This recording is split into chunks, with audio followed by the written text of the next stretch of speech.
అందరికీ నమస్కారం. ముందుగా మన Sage Telugu YouTube channel subscribers అందరికీ మరియు ఈ వీడియో చూస్తున్న ప్రతి ఒక్కరికి కూడా క్రిస్మస్ శుభాకాంక్షలు తెలియజేస్తున్నాను. ప్రపంచవ్యాప్తంగా అనేక దేశాల్లో అనేక పండుగలు జరుపుకుంటారు. కానీ అంతర్జాతీయంగా ప్రపంచం అంతా జరుపుకునే పండుగ క్రిస్మస్ పండుగ. ఈ క్రిస్మస్ పండుగను ఎందుకు జరుపుకుంటారు అందరికీ తెలిసిందే. ఇజ్రాయెల్ దేశంలో జీసస్ క్రైస్ట్ జన్మించిన సందర్భాన్ని పురస్కరించుకొని ప్రపంచవ్యాప్తంగా మరి అందరూ కూడా క్రిస్మస్ జరుపుకుంటారు. జనరల్ గా ఈ క్రిస్మస్ ఈ నెలనంతటిని కూడా సీజన్ ఆఫ్ జాయ్, సంతోషంతో కూడినటువంటి ఈ సీజన్ ని ప్రతి ఒక్కరు కూడా మరి జరుపుకుంటూ ఉంటారు.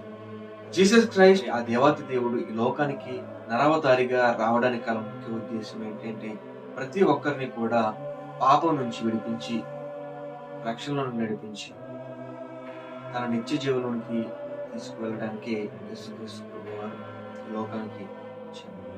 అది కూడా పశువుల తొట్టెలో పసిబాలుడిగా జన్మించాడు.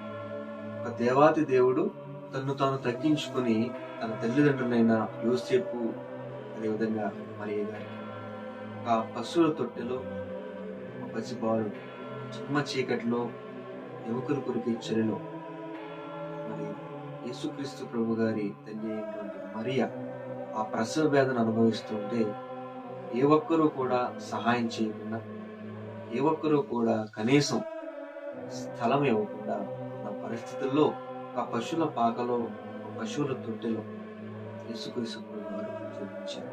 ఇది కేవలం ఈ భూమి మీద నుండి ప్రతి ఒక్కరిని కూడా ఆయన ప్రేమించి పాప బంధకాల్లో ఉన్న ప్రతి ఒక్కరిని విడిపించి తన నిత్య రాజ్య వారసులుగా చేయడానికి యేసుక్రీస్తు ప్రభువారు ఈ లోకానికి దిగి వచ్చారు. అంత మాత్రమే కాకుండా యేసుక్రీస్తు ప్రభువారు మరణించి తిరిగి లేచిన ఏకైక దేవుడు. నేటికి కూడా ఇజ్రాయెల్లో తెరచి ఉన్న సమాధి ఏదైనా ఉంది ఈ భూమి మీద అంటే అది యేసుక్రీస్తు ప్రభువారి యొక్క సమాధి. యేసుక్రీస్తు ప్రభువారి యొక్క జన్మదినాన్ని పురస్కరించుకొని ఈ క్రిస్మస్ పర్వదినాన్ని జరుపుకుంటున్న ప్రతి ఒక్క క్రైస్తవుడికి, ప్రతి ఒక్కరికి కూడా, ముఖ్యంగా మన Sage Telugu YouTube channel subscribers అందరికీ కూడా క్రిస్మస్ శుభాకాంక్షలు తెలియజేసుకుంటున్నాను. Thank you.